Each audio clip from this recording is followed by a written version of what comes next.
Bueno, buenas tardes. Como ustedes saben, introducción a la historia de la arquitectura, pensamiento contemporáneo 1, opción B, Carlos Massa y Perla Bruno. ¿Me escuchan sin micrófono? Pues yo trato de no tener intermediarios, ni PowerPoint ni micrófono, porque creo que obstaculiza la charla. Y si bien esto es una charla corta, es una charla. Nosotros recibimos alumnos que piensan que la historia es la sucesión sucesiva de sucesos sucedidos. O sea, básicamente definen la historia de esa manera. Y nosotros tenemos que explicarle que la historia es un conjunto de actos colectivos, sociales, que transforman la realidad que los rodea. Y tenemos que explicar que la historia tiene una dinámica de cambio. Y tenemos que explicar dentro de esa dinámica de cambio qué cambia y cómo cambia. Es decir, no solo cómo cambia, sino qué es lo que cambia y por qué cambia. Aproximar a los alumnos a eso ya es un trabajo interesante porque tiene que ver con situar al alumno en tiempo y espacio, y de esa manera él puede apropiarse y definir su propia actuación dentro de un tiempo y de un espacio. Es decir, se apropia del tiempo y del espacio, intelectualmente hablando. Por otro lado, lo hacemos para alumnos que pertenecen a dos carreras, a dos disciplinas que son parientes pero que son distintas. Entonces la estrategia que nos damos es la de buscar un mínimo común denominador para ambas. Cuando uno hace un recorrido por autores, por obras, por lo que sea, ve que el mínimo común denominador entre arquitectura y diseño industrial tiene que ver con cuestiones formales, estéticas, con cuestiones de organización tridimensional de la función y con problemas tecnológicos. Es el triángulo que define el mínimo común denominador de ambas carreras. Entonces trabajamos en la dinámica de cambio de estos tres factores. Los elementos definidos a través de la forma son aquellos definidos por la cultura, definidos por el pensamiento.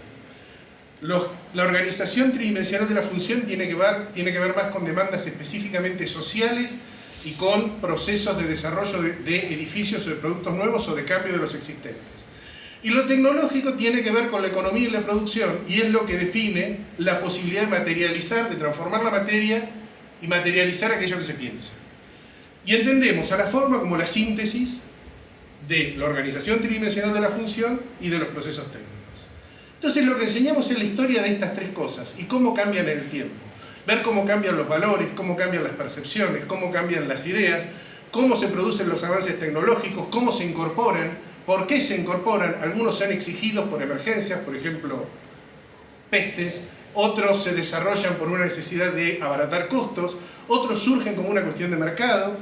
Ver también cómo el cambio social va planteando que la organización tridimensional de la función, por ejemplo, la vivienda cambia a través del tiempo. La vivienda del siglo XVIII no es la del siglo XIX, no es la del siglo XX.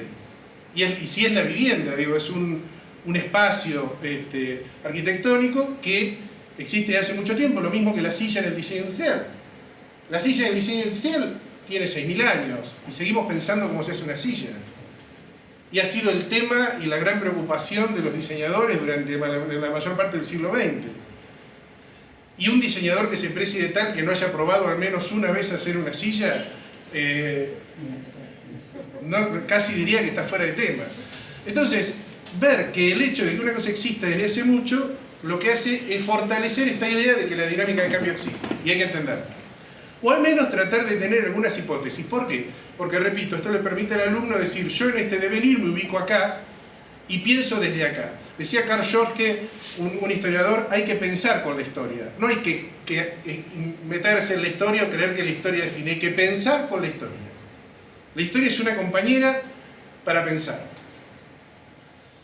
Este mínimo común denominador es lo que nos permite organizar un recorte cronológico y una serie de actividades que los alumnos llevan adelante para entender esto. Aclaro que todo lo pertinente al plan de trabajo fue entregado a la Secretaría Académica, es de dominio público y si alguien quiere una copia me lo pide, pero me da no sé qué, algo que ya está escrito y presentado, repetirlo, sino que me interesa más contar cuál es la idea fundante de la materia, que creo que es de más provecho, y en todo caso cualquier información complementaria, por supuesto, la pueden pedir y es para ustedes. Decía, esto nos permite establecer un recorte temporal que va de mediados del siglo XVIII para entender los prolegómenos del siglo XIX, el siglo XIX que es el siglo de los grandes cambios y el siglo XX que es el siglo en el que esos cambios se socializan, se colectivizan.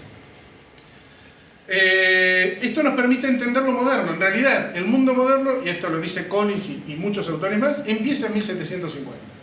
El mundo moderno en términos objetuales, además. Y la otra cosa es que para poder definir un ámbito, acotar en cantidad y en número de objetos esto que abordamos, nosotros hablamos no de una historia del diseño industrial ni de una historia de arquitectura, sino de una historia del entorno construido. Entendiendo por entorno construido, y con permiso de Marina Weissman, que fue la que creó el término, no vayan a pensar que es producción nuestra, el entorno construido es un conjunto de objetos, un conjunto de hechos que establecen un sistema de relaciones. Ese entorno construido define un campo. Y lo que el alumno tiene que entender para terminar de entender la dinámica de cambio es el sistema de relaciones interior, ese ámbito o ese campo que es el entorno construido. Donde incluye las obras de arte. Por ejemplo, es común ver, y hay casos repetidos de, por ejemplo, edificios que surgen de obras de arte, muebles que surgen de obras de arte, como por ejemplo el sillón Recamier, o al revés, edificios que inspiran obras de arte asociadas a ese edificios, objetos de diseño inspirados en edificios, objetos de diseño que forman parte del edificio, como por ejemplo las luminarias. Entonces uno encuentra todo un sistema de construcción del entorno sobre el cual aplicar esos conceptos de dinámica de cambio, de transformación en el tiempo. Digamos que si uno tuviera que sintetizarlo, diría que está este campo que define el entorno construido en un montón de celdas.